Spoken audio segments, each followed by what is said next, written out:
Many of you remember that iconic theme song to Little House on the Prairie. Can you believe it's been 50 years since the show first aired on TV? Now, many of the cast, including Melissa Gilbert, Karen Grassley, who played Ma, and Allison Arngrim, who played Nellie, are reunited for a 3-day 50th anniversary festival in Simi Valley where the show filmed. In fact, they recreated sets like the old schoolhouse, Olson's Mercantile, and the Little House itself. Melissa told GMA what it was like to work on set with the late Michael Landon as a child actor. Watch. He was magnetic, and he drew me in, but he also played with me right away.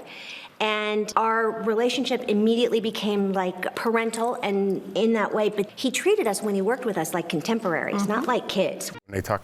Allison and Karen also talked about the show's lasting appeal. Take a look. The idea that 50 years later that people would still be this excited about it, it's absolutely mind-blowing. People are finding values, comfort, and message that they long for. And I think, it's just simple human decency. In this show, Tori, you said it best earlier, so I'll let you say it, but, talk a little bit about the appeal and why you think it reached so many people, because not only here globally, or not only here in America, but globally. I think it was just very simple. It reminded me of what I said was like mac and cheese. Very comforting. You remembered Olson's Mercantile. You knew the house. You always expected it to be that family, and I think the bucolic, pastoral nature of it was really beautiful, and then the hardships that they went through was really relatable. But Al, you also said something about the family structure that I thought was beautiful. I think that's what most television shows are, is people gravitating towards the family structure, whether it's the Fresh Prince or the Cosby Show, whatever it is. It's people that see their father in the father figure, or see the father they wish they had in that, and just a family dynamic, because everybody doesn't have, isn't lucky enough to have a placid, normal lifestyle. Some people, their homes are chaos, almost more when they shut the door than when they go out into the public. So to just turn on a TV and you just see a mother and father tell the kids to come downstairs to eat, like some people I'm going to have that one day. So I think when they see these shows, they kind of remind themselves that there's something other than what I have now waiting for me. I like that. I like it too. All right, well, speaking of cast reunions, we are getting a first look at the new Beetlejuice movie. Yeah. Winona Ryder is back with Jenna Ortega as her daughter and Catherine O'Hara. Love her. Take a look.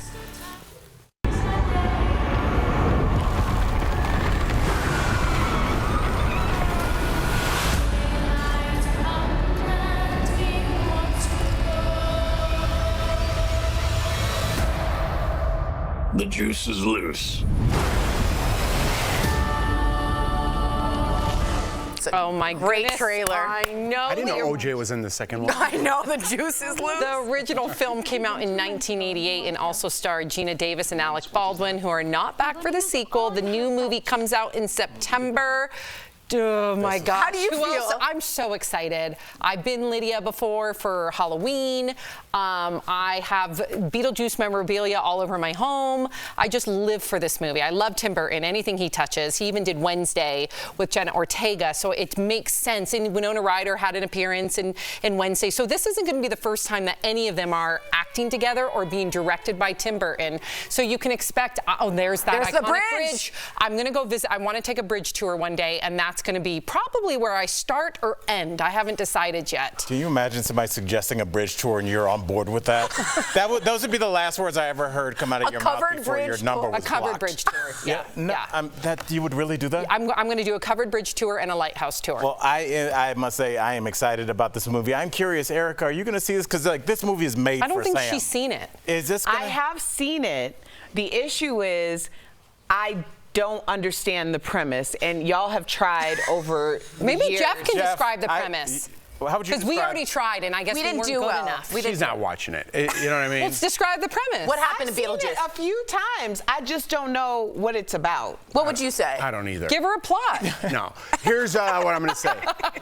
Here's what I'm going to say. I don't like in the trailer the song, they replay that song, but they're like, daylight come and finish the line. We want to go home. No, we want to go home, not want to. We want to go home. You said want. See, but listen, if you listen, they go, daylight come and me want to go home. Oh, it's not Harry Belafonte. Yeah, you gotta say wanna. You gotta keep the wanna. Go. I'm turned off by the want to. So that's what you're bothered by. Yeah, I'm turned off by it. That's what it is? That's what's bothering you. All right. Okay. Moving along. Tori, this one's for you. We've got some Gwyneth news. Oh, how fabulous. Okay. Gwyneth Paltrow put her taste buds to the test on the latest episode of Hot Ones. Gwyneth ate up some spicy wings and revealed that Bill Clinton slept through her movie Emma during a special screening at the White House. You could have read that very differently. Yeah. And despite starring in the Iron Man franchise, claimed there are only a few real superhero movies out there. But host Sean Evans was really impressed with Gwyneth's zen reaction to eating some spicy wings. Take a look. And then this will be a kind of a unique experience. Wow. Right. No, I get it. I get it. Right here with you. The violation is intense. That's control. That is control. You have to admire her control there. I do. I You call it do? out. I sure do. She clearly knows how to meditate, to go inwards, to find strength. Good for her. I also think she's being funny here. Anyone who goes on this Sean Evans show is like really poking fun, and people have a really hard time with the really spicy ones. She also made host Sean Evans wear her Goop products while eating the wings. So he put on the discount Target Goop products. Wait, why do you say it like that? I don't know. She could have given him the nicer stuff, but no. Her main complaint with GP, my girl, is that her line is too expensive for the average person. So now she comes out with the Target line, and then you're like, man, he got the Target line. My issue with GP, as I call her as well. That's how she's in my phone. Okay. Is not that she has expensive things, is that she gives artificial medical advice when she doesn't know what she's talking about. She does. Have you heard of the internet? Yes, but she is sort of the face of Goop in that way. Well, no, she'll talk about more Eastern type, not necessarily medicine, alternative. but alternative. There are, but if you have a headache, you could do this instead of taking this. If you want to de-stress, you could do Kundalini yoga instead of this. So she's giving options for people. In the beginning of Goop, she was very like, do this, this will save you. I'm just going. Erica thinks I have a thing with GP. You do. She thinks I have a It's weird. deeply rooted. There's it's something deeply there. rooted. At this point, I do like her wing thing. I keep saying, I'm like, there are people, and everybody has somebody that you can identify on television or in the media where there's something about them that reminds you of something you don't like within yourself. That's what she says. It hits. That's what she says. So deep. I know. And that's what the Gwyneth Paltrow. There is something about Gwyneth Paltrow that Tori is identifying with, and she's harsh on herself, so she's super harsh on Gwyneth. Erica, is there one for you? That's a great point.